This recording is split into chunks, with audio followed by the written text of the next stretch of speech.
દેશના યશસ્વી આદરણીય પ્રધાનમંત્રી શ્રી નરેન્દ્રભાઈ મોદી સાહેબની પ્રેરણાથી જન્મદિવસ નિમિત્તે વિવિધ સેવાકીય પ્રકલ્પો સાથે આજે ઉજવણી કરવામાં આવી, જેમાં 14 જેટલા સેવાકીય સંકલ્પોને સિદ્ધ કરી અને અંત્યોદયની પ્રેરણા જે ભારતીય જનતા પાર્ટીની વિચારધારા રહી છે એ અંતર્ગત આજે ખૂબ દરેક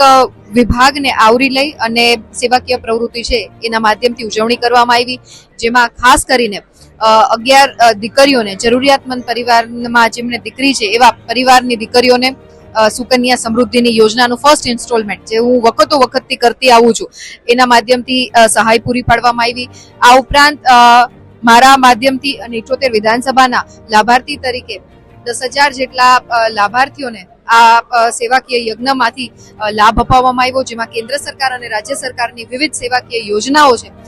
એ યોજનાઓનો લાભ એમાં આપવામાં, જેમાં વિધવા સહાય છે,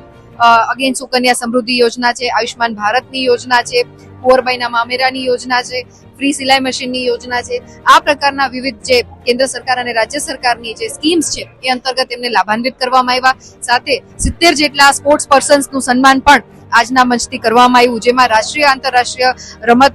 ક્ષેત્રે જેમણે ખૂબ સારું પ્રદર્શન કર્યું હોય એવા સ્પોર્ટ્સ પર્સનોને સન્માનિત કરવામાં આવ્યા। સાથે મારી ધારાસભ્યની ગ્રાન્ટમાંથી થઈ અને વિવિધ 78 વિધાનસભાના વિસ્તારોની જે સમાજ વાઇઝ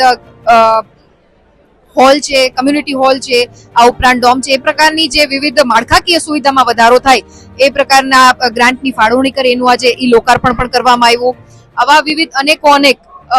પ્રકલ્પોને સાકાર કરતો સાથે સાથે ખૂબ જરૂર અત્યારે જે આત્મનિર્ભર ભારતની આપણે વાત કરીએ છીએ ત્યારે જરૂરિયાતમંદ પરિવારને 5 ઈ રિક્ષાનું લોકાર્પણ પણ અહીંથી કરવામાં આવ્યું। આવા અનેક સેવાકીય પ્રકલ્પો છે જેમાં સૌ ભારતીય જનતા પાર્ટીની ચૂંટાયેલા જનપ્રતિનિધિની ટીમ, સંગઠનની ટીમ અને વિવિધ સમાજના અગ્રણીશ્રીઓની ઉપસ્થિતિમાં સંતો મહંતોને એમના આશીર્વચન સાથે આ સેવાકીય કાર્ય છે એ ઉજવણીના ભાગરૂપે, જન્મદિવસની ઉજવણીના ભાગરૂપે અહીંથી કરવામાં આવ્યા છે। હજી ઘણા પણ કાર્યો છે જે હું વિગતે ડિટેલ આપીશ તો ખૂબ લાંબુ પ્રેસ થઈ શકે, પણ ટૂંકમાં કહું તો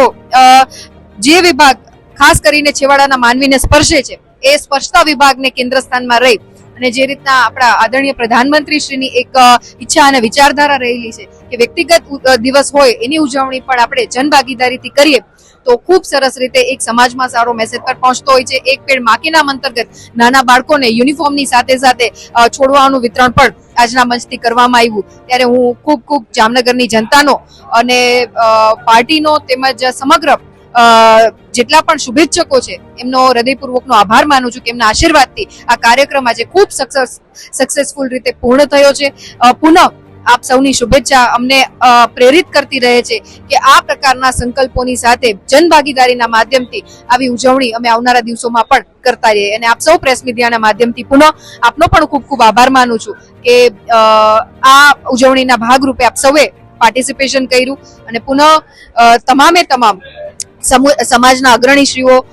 વિવિધ એનજીઓના આગેવાનશ્રીઓ અને પૂરી ભારતીય જનતા પાર્ટીની ટીમનો ખૂબ હૃદયપૂર્વકનો હું આભાર માનું છું। યસ, ખાસ કરીને અત્યારની જે યુવાધનની સૌથી જે એક અભિલાષા કહી શકાય કે પોતાના પગ ઉપર ઉભા રહે અને પરિવારનું છે ક્યાંક ભરણ પોષણ કરતા હોય ત્યારે